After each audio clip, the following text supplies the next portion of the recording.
Hello everyone and welcome to my YouTube channel. Dear students, आज हम बात करेंगे टेटेनी के बारे में। Tetany is a medical sign that involves involuntary muscle contraction. ये एक मेडिकल साइन है। इसमें क्या होता है कि मसल हमारा इनवॉलंटरी कॉन्ट्रैक्ट होता रहता है विदाउट कॉन्शियस कंट्रोल। ये क्यों होता है? caused by disorders that increase the action potential, frequency of muscle cells or the nerves that innervate them। ये एक्शन पोटेंशियल इंक्रीज होने से होता है। बार बार एक्शन पोटेंशियल जब हमारे नर्व इंपल्स या मसल सेल में होगा तो फिर इनवॉलंटरी कॉन्ट्रैक्शन होगा, जिसे हम बोलेंगे टेटेनी। ये किस तरीके से होता है आप यहाँ पे देखें। ये हमारा नर्व सेल है और ये हमारा मोटर न्यूरॉन है। नॉर्मली क्या होता है कि जब यहाँ से नर्व इंपल्स नर्व सेल के अंदर जाएगा तो फिर यहाँ से कैल्शियम रिलीज होगा और फिर कॉन्ट्रैक्शन एंड रिलैक्सेशन का प्रोसेस होगा। ये नॉर्मल कंडीशन में है। लेकिन इस मोटर न्यूरॉन के अंदर बार बार एक्शन पोटेंशियल होगा या इस नर्व सेल के अंदर बार बार एक्शन पोटेंशियल होगा तो ये इनवॉलंटरी कंटिन्यूअसली इसके अंदर कॉन्ट्रैक्शन होगी और इस कंडीशन को हम बोलेंगे टेटेनी। अब इसके क्या रीजन है, ये टेटेनी क्यों होती है?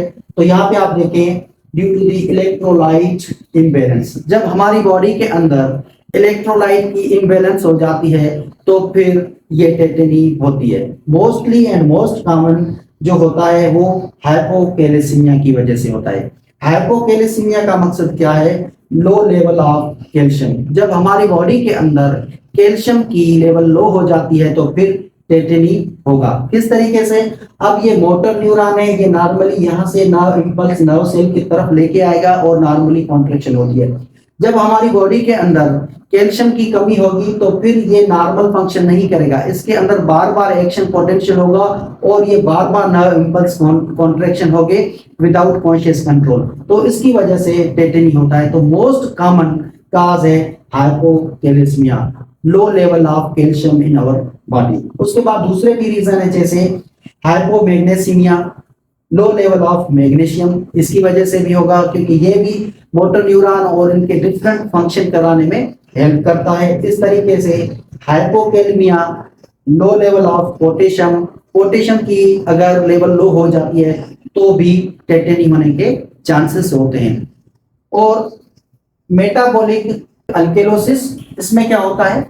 Blood and body fluids contain N access of basis और अल्कली। अगर हमारा blood and body fluid access base हो जाए या अल्कली हो जाए तो भी काज करेगा टेटेनी। उसके अलावा सीवियर विटामिन डी डिफिशिएंसी, अगर हमारी बॉडी के अंदर विटामिन डी की कमी हो जाती है तो भी टेटेनी होगी, क्योंकि vitamin D basically calcium ion को एब्जॉर्ब कराने में हेल्प करता है। और अगर हमारी बॉडी के अंदर विटामिन डी नहीं होगा तो फिर प्रॉपर तरीके से कैल्शियम आयन हमारी बॉडी में एब्जॉर्ब नहीं होगा और टेटेनी होगी। इसके साइन क्या है? Numbness around your mouth.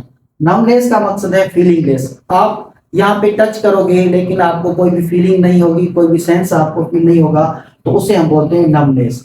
और ये होता है अराउंड योर माउथ। मसल स्पेसमी, इसमें क्या होता है? हमारे मसल अकड़ जाते हैं। उसके अलावा टिंगलिंग और burning sensation in your hand and feet, जिसे मेडिकली पेरेस्थेसिया बोला जाता है। टिंगलिंग और बर्निंग सेंसेशन का मकसद क्या है? जैसे हमारे हाथों और पाँव में चूंटियां काट रही है या बर्निंग सेंसेशन हो रही है तो उसे हम पेरेस्थेसिया बोलते हैं। तो ये दूसरा साइन है। A person may only die if tetany occurs in respiratory tract। अगर ये involuntary action हमारे respiratory tract में होता है तो फिर चांस होते हैं उसके मरने के। नहीं तो ये इतना डेंजरस नहीं है। जैसे ही कैल्शियम वगैरह की कमी हो जाती है तो हम उसे रिकवर कर लेते हैं। केयर और ट्रीटमेंट में क्या होगा? यूज कैल्शियम सप्लीमेंट्स, क्योंकि ये मोस्टली कैल्शियम लो होने की वजह से होगा तो हम कैल्शियम यूज करेंगे, विटामिन डी सप्लीमेंट्स यूज करेंगे और मैग्नीशियम टेबलेट्स वगैरह यूज करेंगे तो हमारे इलेक्ट्रोलाइट्स इम्बैलेंस नहीं होगा और टेटेनी का चांस नहीं होगा। तो डियर स्टूडेंट्स, ये आज हमारा दूसरा एक सिंपल टॉपिक था, इसके बारे में आप डिस्कस किया। आई होप कि ये आपको अच्छे तरीके से समझ में आ गया होगा। If you have any kind of the question you may ask in comment. Thank you very much.